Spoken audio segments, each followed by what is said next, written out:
तो दोस्तों आप देख पा रहे हैं 2 घंटे पहले, 3 घंटे पहले, 4 घंटे पहले, 13 घंटे पहले और यहाँ पर 15 घंटे पहले, 21 घंटे पहले बहुत सारे क्वेश्चन यहाँ पर पूछे जा रहे हैं। आप देख पा रहे हैं जैसे कि तो आज की वीडियो में मैं इनमें से कुछ क्वेश्चन के आंसर आपको बताऊंगा। और ये सभी जितने भी क्वेश्चन हैं दोस्तों आपके इंग्लिश लैंग्वेज और लिटरेचर से पूछे गए हैं। बी ए थर्ड ईयर और सेकेंड ईयर से पूछे गए हैं दोस्तों। तो चलिए स्टार्ट करते हैं, हमारे वाले क्वेश्चन से स्टार्ट करते हैं। और जितने भी क्वेश्चन अभी स्क्रॉल करके ऊपर गए हैं उनके आंसर मैं आपको नेक्स्ट वीडियो में बताऊंगा। तो ये क्वेश्चन आपका बी ए थर्ड ईयर से पूछा गया है, बी ए थर्ड ईयर इंग्लिश लिटरेचर से। और आपका जो सेकंड पेपर है उसमें आपका एक पोयम है तोरू दत्त जी की, जो कि फर्स्ट पोयम है लक्ष्मण, उससे पूछा गया है। तो उसमें पूछा जा रहा है कि in the poem Lakshman whom does Sita request to go and help a husband Rama. यानी in the poem Lakshman poem में जो माता सीता जी हैं वो किससे जाकर रिक्वेस्ट करती हैं अपने पति श्री राम जी की हेल्प के लिए। तो दोस्तों इस पोयम में जब माता सीता जी श्री राम जी की आवाज़ को सुन रही होती हैं, दर्द भरी जब चीख को सुन रही होती हैं, तो वो बहुत ज़्यादा व्याकुल हो जाती हैं और वो लक्ष्मण जी के पास आती हैं और रिक्वेस्ट करते हुए कहती हैं कि लक्ष्मण, ये आवाज़ जो आ रही है वो मेरे पति श्री राम जी की है और ऐसा लग रहा है कि वो बहुत ही ज़्यादा मुसीबत में है और वो हमें हेल्प के लिए पुकार रहे हैं। तो यहाँ पर वो कहती हैं कि जाओ लक्ष्मण, जल्दी जाओ उनकी हेल्प के लिए। तो यहाँ पर माता सीता जी ने रिक्वेस्ट करी है अपने पति श्री राम जी की हेल्प के लिए लक्ष्मण जी से। तो जो ऑप्शन यहाँ पर बी है लक्ष्मण, ये करेक्ट है दोस्तों। तो नेक्स्ट हमारा क्वेश्चन है, ये क्वेश्चन दोस्तों आपका बी ए थर्ड ईयर से ही पूछा जा रहा है, लेकिन ये क्वेश्चन आपका इंग्लिश लैंग्वेज से है। तो इंग्लिश लैंग्वेज में आपकी एक पोएम है आर के नारायण जी की, सॉरी ये एक शॉर्ट स्टोरी है, तो इससे पूछा गया है। तो इसमें पूछा गया है कि who asked what is 16 and 3 multiplied. यानी इस चैप्टर में किसने किससे पूछा है कि अगर 16 और 3 का मल्टीप्लाई करेंगे तो क्या आएगा। तो दोस्तों इसकी जो स्टोरी है एक बॉय और एक टीचर की है, और इसमें टीचर पूछता है बॉय से कि अगर 16 का 3 से मल्टीप्लाई किया जाए तो क्या होगा। तो here in this question teacher asked what 16 and 3 multiply was. तो इसका आंसर यहाँ पर ऑप्शन सी है, टीचर। इसी तरह से नेक्स्ट हमारा क्वेश्चन है दोस्तों बी ए सेकेंड ईयर से है, जो कि बी ए सेकेंड ईयर इंग्लिश लिटरेचर से है। और इसमें दोस्तों जो प्ले है जी बी सौ जी का, उससे पूछा गया है क्वेश्चन आम संदमन, जो कि जी बी सौ जी का प्ले है उससे पूछा गया है। तो इसमें पूछा गया है कि arms in the man is अ, यानी आर्म्स इन द मैन इनमें से क्या है। तो arms in the man is a problem play, option C is correct. इसी तरह से जो नेक्स्ट हमारा क्वेश्चन है वो आपका पूछा जा रहा है, ये आपका B S second year English language से पूछा जा रहा है। इंग्लिश लैंग्वेज में आपका एक एस्से है जे बी एस हार्डिन जी का, लॉज ऑफ नेचर, उससे पूछा गया है। तो यहाँ पर इस क्वेश्चन में हमें करेक्ट प्रपोजिशन इनमें से भरनी है यहाँ पर। तो इसमें पूछा जा रहा है कि the laws of nature fall dash to classes. यानी लॉज ऑफ नेचर, प्रकृति के जो नियम हैं वो 2 क्लासेस में फॉल होते हैं। तो यहाँ पर मे के लिए इनटू आएगा, the laws of nature fall into 2 classes. तो जो ऑप्शन यहाँ पर सी है, इनटू इज़ करेक्ट।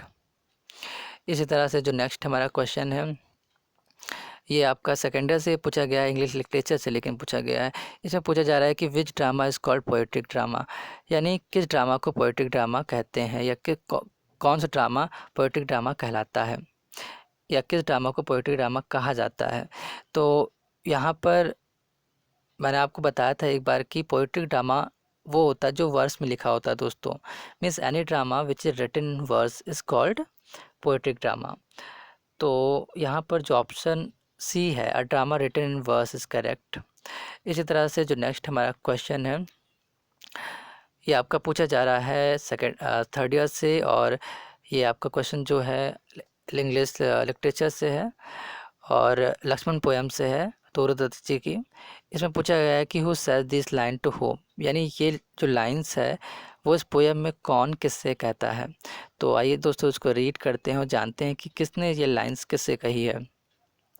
तो इसमें लिखा है, is there a creature on the earth that dare to that dares to work a hero harm। यहाँ पर क्रिएचर का मतलब है दोस्तों कोई जीव जंतु या कोई प्राणी, और अर्थ मतलब पृथ्वी होता है, आप जानते ही हैं दोस्तों। और डेयर्स मतलब हिम्मत करना। To work our hero, hero एक एडजेक्टिव है जो कि श्री राम जी के लिए यूज़ हुआ है यहाँ पर। और हाँ मतलब आपको पता ही दोस्तों, हानि पहुँचाना होता है। तो यहाँ पर इस पोयम में ये लाइंस दोस्तों तब आती है जब जो लक्ष्मण जी हैं माता सीता जी को, जो श्री राम जी हैं उनके पावर्स और उनके स्ट्रेंथ के बारे में बता रहे होते हैं। तो वो लक्ष्मण जी सीता माता जी से कहते हैं कि is there a creature on the earth that dares to work our hero harm. यानी इस पृथ्वी पर ऐसा कोई भी जीव जंतु या प्राणी नहीं है, दैट डेयर्स यानी जो हिम्मत कर सके, to work our hero harm, work to work our hero harm. Hero यहाँ पर मैंने बताया दोस्तों एक एडजेक्टिव है जो कि श्री राम जी के लिए यूज़ हो रहा है। तो यहाँ पर कहा जा रहा है कि that dares to work our hero harm, यानी जो हिम्मत कर सके हमारे श्री राम जी को हानि पहुँचाने की। तो यहाँ पर ये बात कही गई है लक्ष्मण जी के द्वारा माता सीता जी को। तो जो ऑप्शन डी है Lakshman to Sita is correct. इसी तरह से हमारा जो नेक्स्ट क्वेश्चन है ये आपका इंग्लिश लिटरेचर से पूछा जा रहा है, बीए सेकेंड ईयर से है। और इसमें पूछा गया है कि व्हाट इज़ ब्लैक कॉमेडी, यानी ब्लैक कॉमेडी क्या है। दोस्तों मैंने आपको एक बार बताया था कि ब्लैक कॉमेडी जो ट्रेजिक कॉमेडी है उसे ही हम ब्लैक कॉमेडी बोलते हैं। तो जो ऑप्शन सी है यहाँ पर ट्रेजिक कॉमेडी इज़ करेक्ट। और दोस्तों मैंने आपको बताया था ये भी कि ट्रेजिक कॉमेडी को ही हम डार्क कॉमेडी और ड्रामेटिक रोमांस के नाम से भी जानते हैं। तो इसका आंसर ऑप्शन यहाँ पर जो सी है ट्रेजिक कॉमेडी है। और जो हमारा नेक्स्ट क्वेश्चन है वो है दोस्तों आपका थर्ड ईयर से English history of English literature से ये पूछा गया है, जो कि आपका फर्स्ट पेपर है बी थर्ड ईयर में। और ये क्वेश्चन पूछ रहा है कि the Renaissance is also known as, यानी इनमें से रेनेसांस जो है वो किस नाम से जाना जाता है। दोस्तों रेनेसांस जो है वो द एज ऑफ शेक्सपियर के नाम से जाना जाता है। तो जो ऑप्शन बी है यहाँ पर the age of Shakespeare is correct. और दोस्तों रेनेसांस को हम एलिजाबेथन एज के नाम से भी जानते हैं। तो हमारा नेक्स्ट क्वेश्चन है, ये क्वेश्चन दोस्तों आपका सेकेंड ईयर से पूछा जा रहा है, इंग्लिश लैंग्वेज से ये क्वेश्चन है। और इंग्लिश लैंग्वेज में आपका एक ऐसे है हर्बर्ट जी का वर्क एंड प्ले, उससे पूछा गया है। इसमें हमें दोस्तों करेक्ट प्रपोजिशन इनमें से यहाँ पर फिल करनी है। तो इसमें पूछा गया है कि art is not an activity associated dash laser.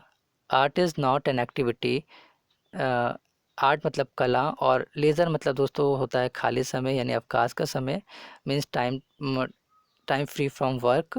और तो यहाँ पर आएगा विथ आएगा दोस्तों, यानी जो कला है आर्ट यानी जो कला है वो अवकाश यानी लेज़र से जुड़ी क्या है, कोई एक्टिविटी यानी गतिविधि नहीं है। तो यहाँ पर से जुड़ी के लिए विथ का यूज़ करेंगे। तो ऑप्शन जो बी है यहाँ पर करेक्ट है, art is not an activity associated with laser. तो जो हमारा नेक्स्ट क्वेश्चन है, तो दोस्तों इतने ही क्वेश्चन है यहाँ पर। और बाकी जितने भी क्वेश्चन आज पूछे गए हैं और जो कल पूछे गए थे उनके आंसर मैं दोस्तों आपको कल की वीडियो में बताऊंगा।